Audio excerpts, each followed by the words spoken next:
Matagumpay nga po mga idol, nakuha ng Golden State Warriors si Buddy Hield mula sa Philadelphia sa isang sign and trade deal, kapalit lamang ng isang future second round pick. Dahil dyan nagkaroon sila ng 3 bagong player sa kanilang lineup ni binubuo ni na De'Anthony Melton, Kyle Anderson at Buddy Hield na siyang pinalit nila kina Klay Thompson at Chris Paul. Pero bago pa man mapunta si Buddy Hield sa Warriors, sinubukan rin naman nga itong kunin ng Detroit at ng Lakers. Sa katunayan, inoferan pa nga siya ni Rob Pelinka at ang 76ers ng 2 future first round pick. Ang kaso, mismong si Buddy Hield na ang umayaw na maglaro sa kanila, gayong naniniwala ito mas malaki ang kanyang oportunidad na manalo ng kampeonato sa Golden State Warriors. Alam rin naman niya, napakalaking pressure ang kanyang makukuha kung sakali mang maglaro siya sa Lakers, at kung magkaroon siya dito ng hindi magandang laro, siya nga mismo ang sisisihin. Bukod dyan, naniniwala rin naman si Buddy Hield na mas mabibigyan siya ng pagkakataon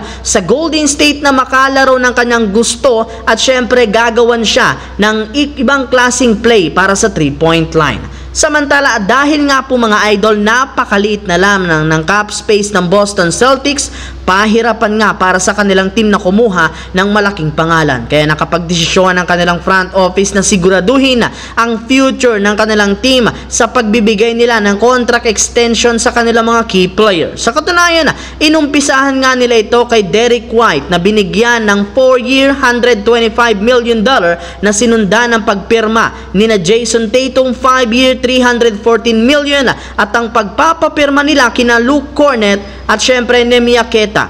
Naliban dyan, pumasok na rin naman ang Boston, binigyan pa nila ng 4-year deal si Drew Holiday, Jaylen Brown 5-year deal $303 million, habang si Porzingis 2-year $60 million.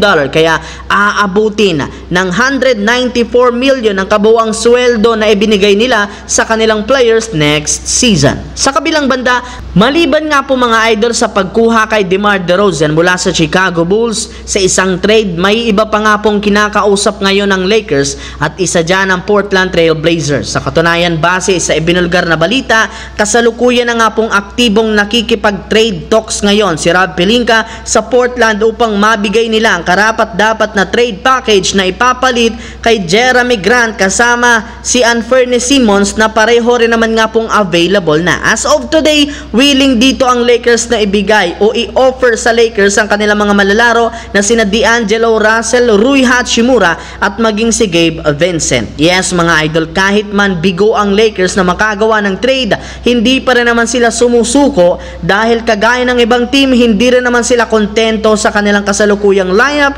and since umabot na sila sa second apron, wala na nga talaga silang ibang choice kundi gumawa ng isang malakihang trade sa susunod na araw. Ang videong ito ay hatid sa inyo ng 1xBet. Suportahan at manalo sa inyong paboritong kupunan. Maaaring makakuha up to 12,000 cash bonus sa inyong first deposit gamit ang aking promo code. Pag tama prediction mo, panalo ka. Pindutin lamang ang link sa comment section at mag-register gamit ang inyong GCash account para makapag-cash in at cash out. Isang paalala, tumaya ng responsable. So yun lamang mga idol ang ating bagong video na ating pinag-usapan ngayon dito. Once again, this is your J-Zone TV. Huwag kalimutang mag-like, mag-subscribe, pindutin ang notification bell sa akin channel para lagi kayo maging updated sa mga videos na pinapalabas ko. Isang malaking shoutout sa lahat mga idol. Thanks for watching. Hopefully nag-enjoy kayo ngayon.